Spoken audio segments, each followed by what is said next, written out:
A coaching client of mine, let's call her Jane, first came to me claiming she had had the restrictive eating disorder and was now transitioning into some kind of binge eating disorder, and she was overeating a lot. At this point, she was still a little bit underweight, and she admitted she still had some kilos to gain.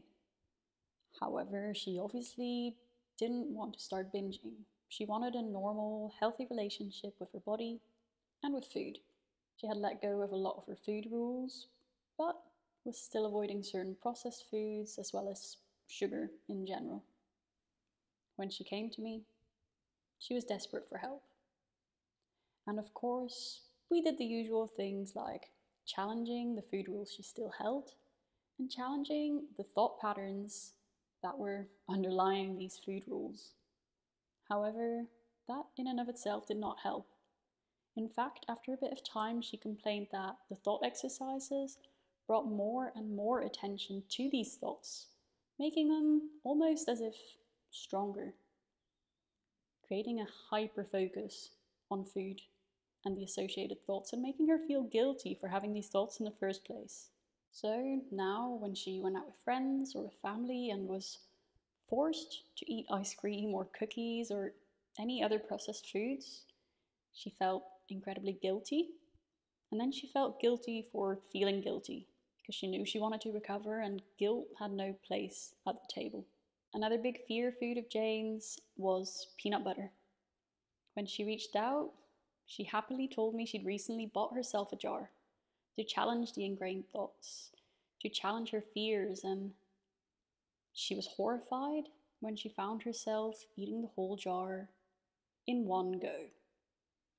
This alarmed her, and it confirmed her belief that she wasn't to be trusted around her fear foods, and that she had to keep those remaining food rules in order to stay in control.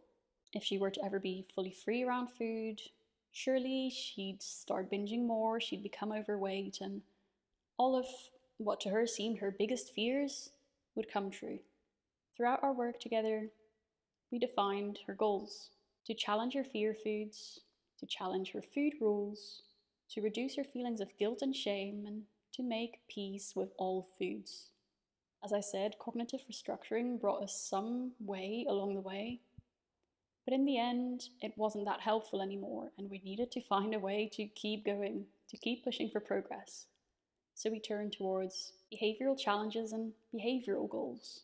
Through a more structured approach, we created, first, a list of fear foods, and then we obviously planned them in a structured way and challenged them. In addition, we introduced post-meal journaling to examine her exact thoughts and feelings before, during, and after the meals in order to see what those beliefs were based in.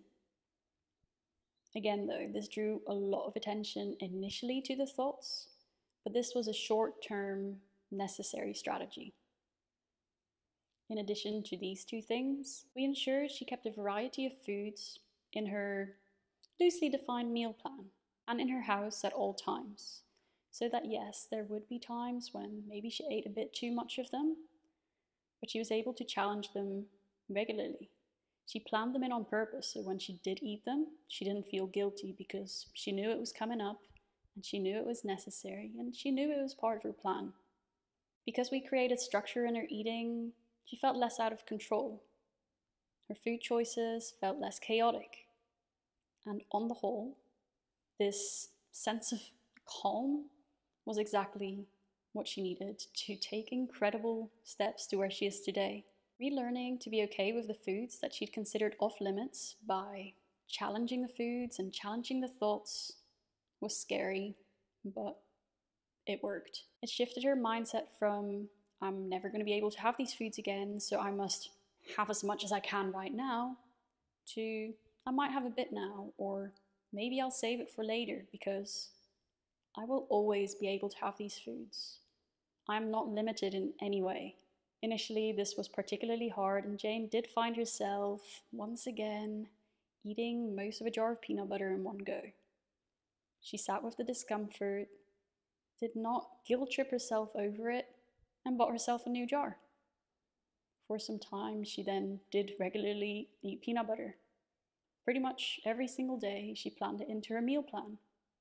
And over time, she found that she had it maybe every other day or a few times a week, and it can now sit in her cupboard untouched for a while without her freaking out over it being there. That is what's so incredible about thought challenges and behavior challenges. You need both, and having both can make a world of a difference in recovery.